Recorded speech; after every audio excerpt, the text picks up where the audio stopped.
You're entering the MSP Zone, a podcast for the managed services community, covering news, analysis, and interviews from around the globe. Elevate your MSP game by staying in the MSP Zone. And now, your host, Charles Weaver.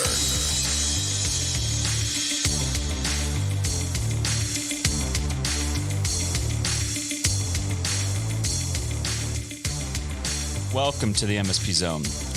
No matter where you are in the world, and we've got listeners all over the world, glad you could make it. Glad you could tune in for another exciting conversation about the managed services market. And this episode is no exception. We're going to be talking to our old friends over at Intel, and we've actually done a lot of work with Intel over the years. We've seen them with a variety of different solutions and technologies that have all been aimed, at not directly, but many of them, influence significantly the MSP community, and they've been a little bit quiet of late, but they're back and they've got some really exciting stuff that is kind of unique. So we thought we'd have them come onto the program and tell us a little bit about what's been going on and what they're doing in the managed services space of late. So please welcome Brian Cockrell from Intel.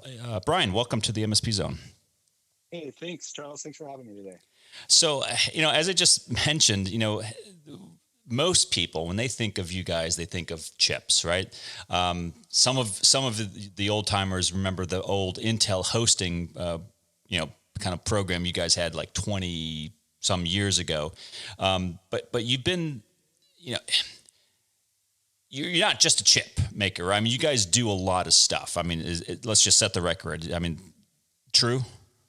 True. I mean, Intel has been involved in that. We have our hardware and CPU and chip divisions, but we also have a huge expertise, and we've done drivers over the years, stacks to manage servers and all that hardware. So, yeah, there's actually a pretty big software development community at Intel. So we're doing quite a few things, and recently we've gotten into the collaboration space as well at Intel. So pretty exciting, and I've been here about 20 years and lots of different things to work on, and especially in the software area. Yeah, well, so if you've been there 20 years, you might remember those hosting days. I mean, my initial thoughts, right? And some people out there listening to this might say, okay, Intel collaboration. It's not like the first thing that comes to mind, but what was behind the rationale that got you guys into that area? Yeah, this is one of those spaces where it wasn't a marketing decision or a business decision that said, hey, we're going to go into collaboration. It really arrived out of kind of a problem that we were having internally. And we came up with a solution, and we said, hey, we think we have if we're having this problem, we think the market has. And it really came out of, I was talking about those, we have the software development community, and my team, our software developers, we meet every day, 5 days a week for 15 minutes. And we call it a stand-up meeting. We have folks from all these other campuses and teams that are calling in. And we were finding that it was taking about 8 minutes, 7-8 minutes to get the meeting started, to get our content on our screens, get back then it was Skype connected. And we were just like, gosh, this isn't going to scale. We do this every single day. We're burning so much time. And being engineers, we were like, hey, we think we can solve this ourselves. So we went off and we developed an internal tool, and we started using it really successfully in our stand-up meetings. And it would take us under a minute to get everyone connected on audio. We get our, displays, queued up with our presentations. And one time we had our GM come in for a meeting just to get us some status. And he saw what we did. He goes, well, what the heck was that? We're like, well, it's a tool we developed. And he was like, well, hey, I want that in my conference room. So, but okay, totally unexpected. So we went to his conference room. He has this big 30-person conference room, really executive level conference room. And we put it ran on a PC. It was under the table, and we put it in there, and he started using it. And other VPs and GMs and people started to see the tool in action, and they wanted it. This kind of quick cut to, we put that solution in 125 conference rooms in kind of the GM and up level up to our CEO, and people started using it globally. And at that point we said, hey, we think we have this good solution that we can actually bring to market. So that was kind of the genesis of Intel Unite. Was, that's how we got into the collaboration space, solving our own problems first. So you stole one of my questions, which is, what's this thing called? So it's Intel Unite, sounds like. Yeah. So let me get this straight, Brian. You've got a problem. You have a need to solve. Your software development guys go back to the drawing board, whip something up, and it gets noticed, and pretty soon it's being used all throughout Intel, or at least pretty heavily. And you decide, hey, why not put it out there commercially and make it available to everybody else? That's exactly it. That's exactly the path. I love it. So, yeah. It was a really organic product, super fun to work on, and put it out there in the marketplace. And Intel itself was actually one of our first big customers, and we are in over 5,000 conference room and collaboration spaces at Intel, but we're by and large not our biggest customer anymore. So a lot of other companies using it, but Intel is a big user of Intel Unite. Okay, so obviously there are other, and I'm going to get into some of the features just so everyone listening can kind of get a better picture of what we're talking about. I mean, obviously there's things like Skype, like you'd mentioned. There's other unified communications platforms. There's collaboration platforms. It sounds like you're merging kind of both together. I mean, can you give us a little bit more texture of what this platform does? Yeah, and Charles, you mentioned it is a platform, right? So we are, and the reason we call it Intel Unite is when you're really deploying kind of a flexible solution, and it allows you kind of to unite all those other components and solutions and ideas in the marketplace. So we think about Unite itself as, at the core of it, we said we started with wireless display, but then we quickly, our IT department, customers started saying, hey, we want to add in, we want Skype to be able to use with it. We want to be able to use Zoom with it. We've got some sensors in the conference room that are detecting if people are there. So people wanted to kind of create their own solution, but base it off of Unite. So we were uniting all these solutions. And so we really think of people like Zoom, Teams, WebEx as more partners. And so we created an SDK, the software development kit. So, we could integrate in, and others could integrate in other capabilities and other solutions onto the Unite platform. So So there's some flexibility built into this. None of the MSPs, let's say, if they wanted to use this, are going to have to make choices of, I got to give up my Skype or my Zoom or whatever. Precisely. So if you say, I want to deploy Unite and I want a collaboration space to have Zoom in it, you can actually go out. So Intel Unite has think of it as an app ecosystem where you can go get an app that enables Zoom, or an app that enables something like people counting via like a webcam that's connected. So you can go out and get these different apps and deploy them into your collaboration spaces. Or if there's something that's not out there that's unique to MSP may have a customer that has specific solutions or specific things they want implemented, you can write to that SDK and kind of create your own app to do whatever you may need for a customer. So that's that flexibility. So we know not all collaboration spaces are the same, and people have different expectations for what they're going to do when they go collaborate. No, absolutely. So I want to get back to the features, but I want to head back to kind of the evolution and how this all played out. Did Intel Unite start because of the pandemic, or was this? It sounds like this was going on before. Yeah, this was going on before. So this started. We actually came out in 2015 is when we first started Unite, and at the time it was a kind of an on-premise deployment. So you stand up your own server based on standard building blocks like web server, IIS, maybe MySQL, and you would deploy that on premise, and you would get that wireless display.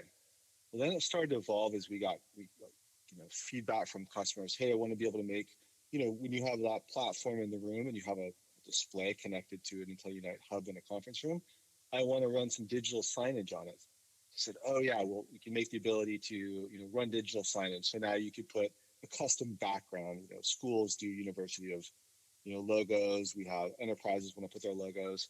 And so it started to evolve as we got more and more feedback from our customers, and we turned it into a platform. And then Skype was one of those early ones that we put in, and we were using that internally. And so we had a Skype app.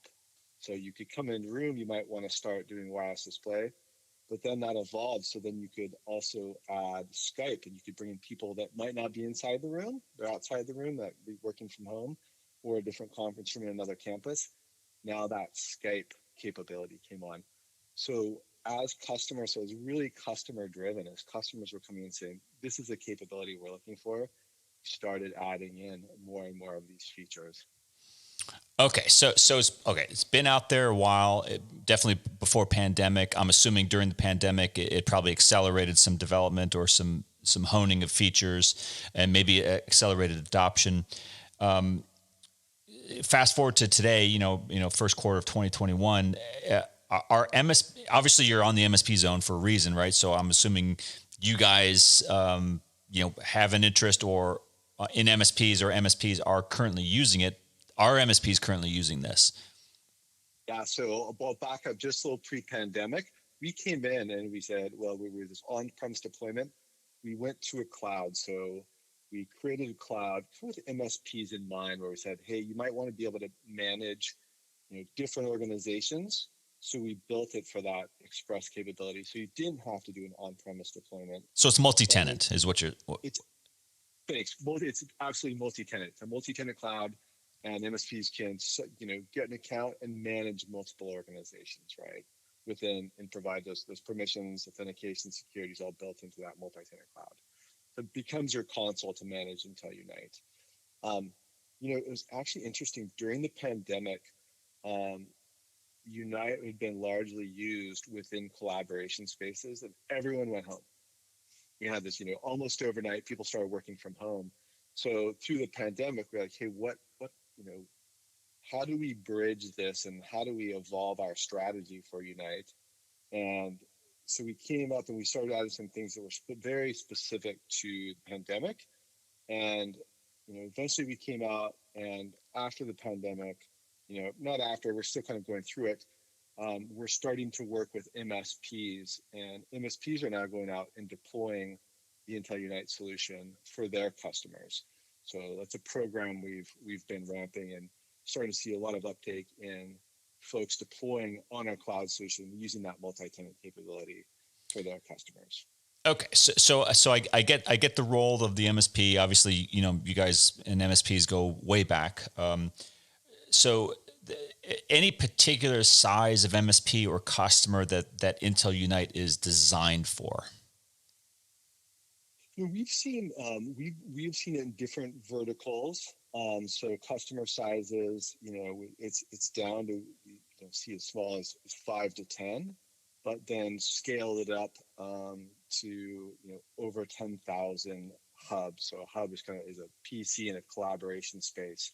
So we've really seen the gamut of that whole small, medium business all the way up to 10,000 plus hubs in one organization supported for Intel Unite. So this is SMB, mid-market, and enterprise.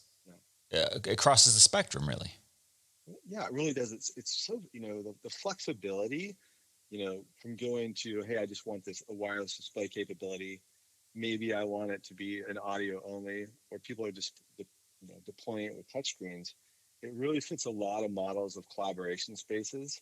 So we're seeing a big uptake. And a lot of times people are deploying it kind of cross-geo globally, right? So we'll have headquarters in Europe, some development activities, PRC, and we see them deploying it. Once they've gone on one site, they want to deploy it in additional sites.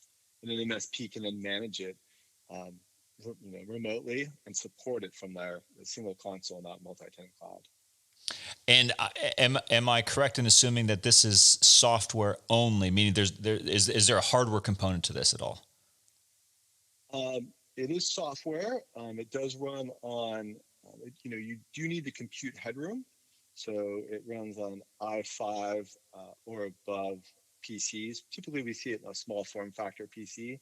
And the reason for that i5 is there's a lot of things like if you want to do 4K wireless display, or you're going to be doing video conferencing, which requires quite a bit of compute. So when you're kind of doing a software and code of a video stream, it does take a lot of compute. So, we do i5 and above. And then we also have, if you're deploying it on vPro, then you can, these are all primarily unattended systems. So you can, with something like vPro, you can go out and from a hardware level, reboot the system, get a keyboard, video, mouse. So for an unattended system, vPro is a great solution to deploy Unite on. But it is software that you can deploy onto a small form factor PC in your collaboration spaces. Okay, yeah. I think, we worked intensely with Intel, I think, 2007, 2008, when vPro was first coming out. You guys were at a lot of MSP World conferences. So I think a lot of the older MSPs might remember, those vPro days. So, I mean, that's good to know. So you're really looking at MSPs, not because I look at it this as both the MSPs could leverage this internally, but this is really a pass through, opportunity for the MSP to stand up and sell Intel Unite to customers who are needing collaboration communication that's fairly flexible and not locking them into any particular carrier or voice platform. Yeah, no, that's precisely right. As we come back from pandemic, and we're doing a kind of a shift from 70% of individual workspaces pre-pandemic, and we're kind of flipping that to post-pandemic. There's going to be even more collaboration spaces. And right now, honestly, we're not exactly sure what all those collaboration spaces will look like. A lot of them will be conference rooms, but you might have areas like stand-up rooms for your developers that are doing, that want touch displays. People are even landing in cafes that want to be able to share a display, take over a public display and share. Kind of this flexibility with Unite gives you, the ability not to be locked into, a certain set of peripherals, a certain set of displays, a certain compute module. You can kind of deploy what you're comfortable deploying, what your customer wants to deploy, and then you can be able to upgrade and change that throughout the life cycle of the product. Yeah, very interesting. I mean, it's so surreal almost hearing you, knowing that you work for Intel and hearing you talk about this platform and just saying, okay, that is just, it's the weirdest thing. But I mean, it makes sense. I mean, what do they say? Necessity is the mother of all invention. I guess you proved that true. No, it's been an exciting journey, and I was one of the co-founders of it, and I'm still with the product because it's ever changing. We continue to adapt to what the market is doing, and going off and now working with MSPs and seeing, as we're in healthcare and enterprise and education, kind of those verticals. It's great to work with all those different folks, and every day is almost different.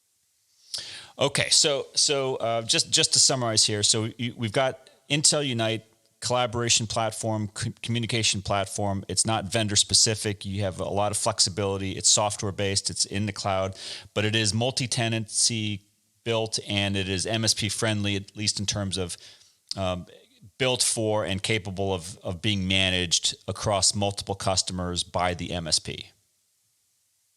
Great summary. Yeah. Okay.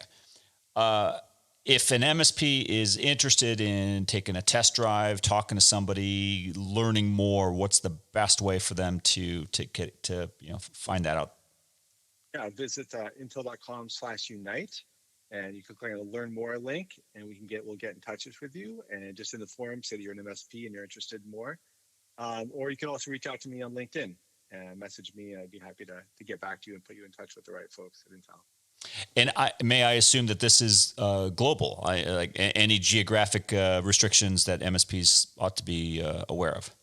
No geographic restrictions as of now. Wow. So, Brian, thank you very much for coming on the program. It was such an unusual story that I appreciate you coming on and sharing it. But I mean, it's a fantastic. I'm just listening to you talk about it. It seems like a really interesting thing that a lot of MSPs, I'm sure, will want to take a look at, and whether they use it internally or whether they just offer it to customers. It seems like a nice thing for them to at least be aware of. Yeah, no, thanks, Charles, for having me. I really appreciate the time today, and I look forward to working with some of the MSPs. Appreciate your time, Brian. Great luck, great continued success, I should say, with Intel Unite, and keep us posted. Definitely come back and drop us a line. Let us know how things are going, and definitely if you guys out there in the audience are interested in talking to Brian and his team about Intel Unite, maybe want to take it for a spin and test it out. Go to the intel.com/unite and give them a whirl. Until next time, this is Charles Weaver with MSP Zone. Thanks for listening. If you enjoyed today's episode, please give us a like. Make sure you are subscribed to the podcast so you will get notified when future episodes are released. We will see you next time in the MSP Zone.